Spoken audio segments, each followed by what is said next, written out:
अस्सलाम वालेकुम दोस्तानो शेरदल तकनीकी मालूमाती चैनल ता खरागलास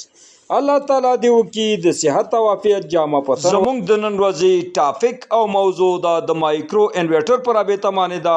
چې مایکرو انورټر څه ډول انورټر دی د مایکرو انورټر د نصب کولو ګټې پیدې او تاوانونه څه دي نو دوستانو زه غواړم په دې رابطه ستاسو سره مختصر لنډ او مهم معلومات شریک کړم نو دوستانو دا ویډیو مسکپ کوئ تر اخره پورې وګورئ ترڅو د دې مفید معلومات څخه ځانونه برخمن کړئ نو دوستانو راځو ټاپک او موضوع ته اول راځو دوستانو مایکرو انورټر ته چې مایکرو انورټر څه ډول انورټر دی مایکرو انورټر یو سمال یعنی کوچنی انورټر دی چې هر یو سولر پینل ته نصب او کنیکشن کیږي او دا د نورو انورټرو په شان کار او فعالیت اجرا کوي یعنی چې ډیسی انرژي په ایسی انرژي باندې کنورټ کوي یعنی ډیسی برېښنا په ایسی برېښنا باندې بدلوي او په مایکرو انورټر کې مختلف واټونه ډیزاینونه او کلرونه موجود دي د دې واټونه دي د 300 نه تر 800 واټه پورې دا سیستم د کوچنیو کورونو د لوډ یعنی مصرفونو لپاره بهترین او غوره سیستم دی او بالخصوص د هغه کورونو لپاره چې د هغې مصرفونه دوستانو د 1 کیلو واټ څخه کم وي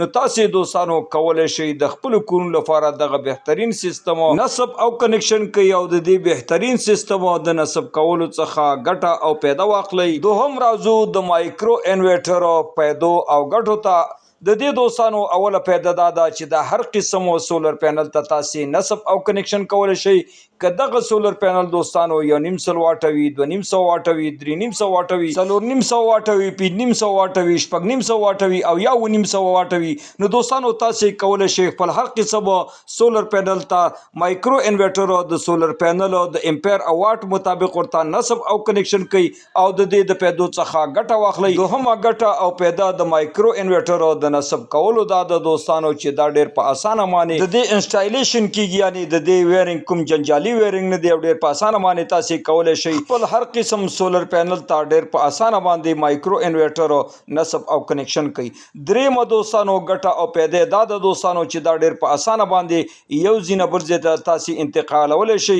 کله چې دوستانو کوم ځای کې تاسو وغواړئ د دې څخه استفاده وکړئ نو تاسو کولای شئ ډیر په اسانه باندې دوستانو دا د یو ځای څخه بل ځای ته انتقال کوي او څلورمه ګټه او پیدا د مایکرو انورټر دا ده چې دا 15 کاله ګارنټي لري یعنی 15 کاله دا تضمین لري تاسو کولای شئ دوستانو د 15 کالو لپاره د دې څخه استفاده وکړئ پنځمه پیدا او ګټه دا ده د سولر پینلو د زیاتېدو په صورت کې او هر سولر پینل ته د مایکرو انورټر د نصب کولو په صورت کې تاسو کولای شئ 1 کیلو واټ 3 کیلو واټ 15 کیلو واټ او داسې لس او شل کیلو واټ لپاره نصب او کنیکشن کولای شئ پنځمه ګټه او پیدا دا ده د سولر پینلو د زیاتېدو په صورت کې او هر سولر پینل ته د مایکرو انورټر د نصب کولو په صورت کې تاسو کولای شئ د خپل کورونو او فابریکو هر قسم لوډ کدا سنگل پیز یا 3 پیز وي دیتا د مایکرو انورټر د سولر پینلو د نصب کولو په واسطه باندې ورته سنگل پیز او 3 پیز برېښنا برابرول شي او د دې څخه خپل 3 پیز او سنگل پیز لوډونه چلول شي شپږم دوستانو پیدا او ګټه د مایکرو انورټر دا چې دا ډېر نقصانات نه لري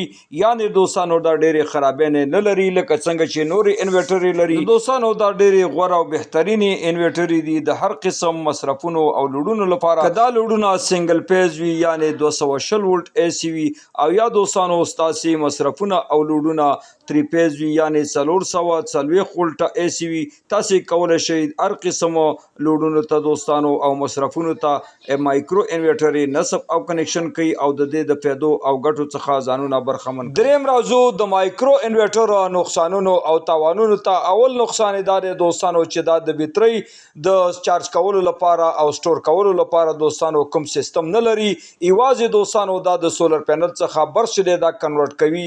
د ډیسی څخه ایسی ته او دا د ورځې پر مهال باندې کار او فعالیت اجرا کوي او دا د سٹور او ذخیره کولو سیستم نه لري او نه بیټرۍ نه چارج کوي د مایکرو انورټر دوهم تاوان او نقصان دا دی دوستانو چې د قیمت هاي وي په نسبت د نورو انورټرو او دریم نقصان او تاوان دوستانو دا دی چې دا انورټر شارټ کټ دی او ډېر نه پیدا کیږي د نورو انورټر غوندې په افغانستان او پاکستان کې او صرف په بعضو ځایونو او بعضو علاقو کې خلکو دوستانو د نشتون له امله په ځینو ځایونو کې نصب او کنیکشن نو دوستانو دا وا زموږ د نن ورځې ټاپک او موضوع چې د مایکرو انورټر د تعریفاتو او د دې د پیدو ګټو او تاوانونو پر رابطه باندې وا دوستانو که غواړئ ور تخنیک څخه ځانونه برخمن کړئ او خپل هر قسم برقي وسایل په خپل کورونو کې ترمیم او جوړ کړئ نو دوستانو که تر اوسه پورې مو زما چینل نوی سبسکرایب کړئ نو مهرباني وکړئ زما چینل سره سبسکرایب کړئ او که دا ویډیو مو خوښه شوې در سره لایک او شیر کړئ د خپلو ملګرو سره ترڅو خیر او پیدا ټولو ته ورسیږي دوستانو ستاسې د توجه او لیدو څخه یوه نړۍ مننه السلام علیکم